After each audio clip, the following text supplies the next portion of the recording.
مسجدوں میں سفید لباس کے ساتھ بالخصوص جمعۃ المبارک میں آنے کی تلقین کی اور پوری طرح سے صفائی ستھرائی کا اہتمام کرنے کا حکم دیا۔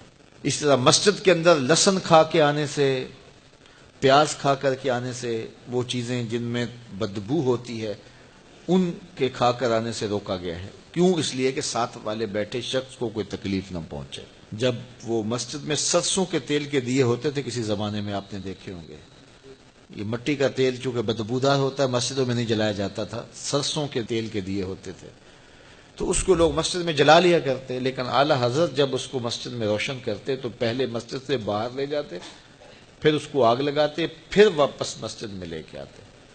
تو کسی نے کہا حضرت آپ اتنا تکلف کیوں کرتے ہیں؟ فرمایا کہ یہ جو دیا سلائی ہوتی ہے نا، جب اس کو جلایا جاتا ہے اس میں گندک ہوتی ہے تو بدبو نکلتی ہے، میں گوارا نہیں کرتا کہ اتنی بدبو بھی اللہ کے گھر میں پھیلے۔ تو یہ ہمارا دین ہمیں سکھاتا ہے۔ آپ گھر بناتے ہیں، اللہ آپ کو اچھا، پاکیزہ، ستھرا، کشادہ، خوبصورت گھر دے، جس کا نہیں اللہ انہیں بھی عطا کرے، لیکن اس کے لیے جب آپ باقی ضروریات کے لیے چیزیں رکھتے ہیں کہ یہ فلاں ضرورت کے لیے ہے، یہ جگہ فلاں ضرورت کے لیے، تو اس پہ نماز کے لیے جگہ ضرور رکھیں۔ اس سے کیا ہوگا؟ بچوں کے نفسیات میں یہ بات شامل ہوگی کہ یہ وضو کے لیے جگہ ہے، یہ نماز کے لیے جگہ ہے، اور اس کے اثرات ان کے نفسیات کے اوپر مرتب ہوں گے۔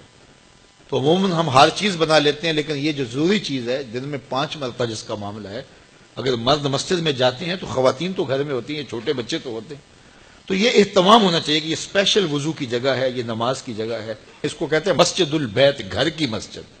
یہ شرن مسجد تو نہیں ہوتی ہے، جو حکام اس مسجد کے ہیں وہ اس مسجد کے نہیں ہوتے، لیکن مسجد بیت اس کی اپنی برکات ہیں، اور وہ ہر گھر کے اندر ایک جگہ مخصوص ہونی چاہیے جس کو مسجد بیت آپ قرار دیں۔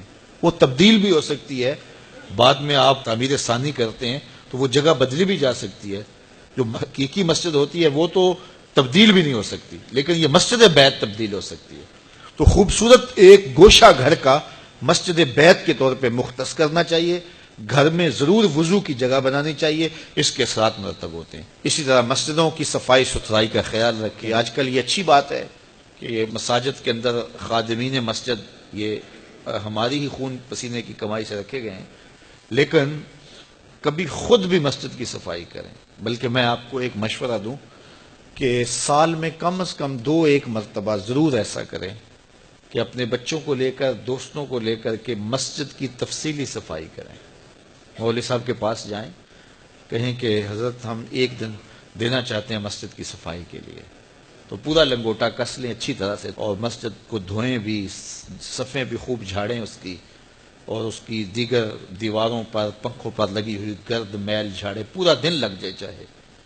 اگر آپ ہر مہینے یہ دن نہیں دے سکتے، 3 ماہ بعد دے دیں، 6 ماہ بعد دے دیں، سال بعد دے دیں، ایک مرتبہ ضرور کریں۔ اس کے بعد جو سکون ملے گا، میرے سے بات کرنا، میں بتاؤں گا آپ کو کیا سکون ملے گا۔ مسجد کو صاف کرنے والے کا دل صاف ہوتا ہے، اس کا دل پاکیزہ ہوتا ہے۔ جب وہ مسجد کو دھو رہا ہوتا ہے، اللہ اس کے دل کو دھو رہا ہوتا ہے۔ جب وہ مسجد سے کوئی گندگی والی چیز، کوئی میلی چیز یا کوئی تنکا یا کوئی کوڑا باہر نکالتا ہے، اللہ اس کے دل سے گناہوں کے کوڑے نکالتا ہے۔ تو یہ ضرور اہتمام کریں، اپنے محلے کی مسجد میں اپنے بچوں کو ساتھ لے کر کے جائیں، اپنے دوستوں کو ساتھ لے لیں، اپنے ملازموں کو ساتھ لے لیں، تو ساتھ لے کے آج مسجد ہم نے دھونی ہے، اور لنگوٹا کس کے مسجد کی صفائی کریں، دیکھنا پھر کیا سرور ملتا ہے۔ مسجد نبوی میں ایک خاتون تھی حبشیہ، وہ مسجد کی صفائی کیا کرتی تھی۔ ایک دن میرے حضور نے فرمایا کہ کتنے دن ہو گئے ہیں میں اس کو دیکھ نہیں رہا۔ عرض کی حضور وہ تو فوت ہو گئی، تو فرمایا تم نے مجھے بتایا نہیں اس کے جنازے کا۔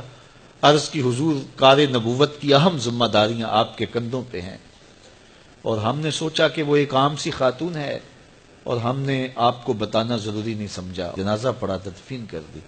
اللہ کے محبوب نے فرمایا تم نے اس کو عام سمجھا ہے جو اللہ کے گھر کی صفائی کرتی تھی؟ پھر حضور نے صحابہ کو فرمایا مجھے اس کی قبر پہ لے چلو۔ صحابہ کے ہمراہ اتنا مصروف وقت تھا اللہ کے محبوب کا، لیکن حضور نے وقت نکالا، قبرستان میں تشریف لے گئے، اور جا کے اس کی قبر پہ کھڑے ہو کے اللہ کے محبوب نے دعا مانگی۔ یہ کون سی خاتون ہے؟ یہ وہ خاتون ہے جو مسجد کی صفائی کیا کرتی تھی۔ یہ ساری چیزیں ہیں، یہ غور کرنے کی ہے۔ تو ہمارا اسلام، ہمارا دین ستھرائی کا دین ہے، پاکیزگی کا دین ہے۔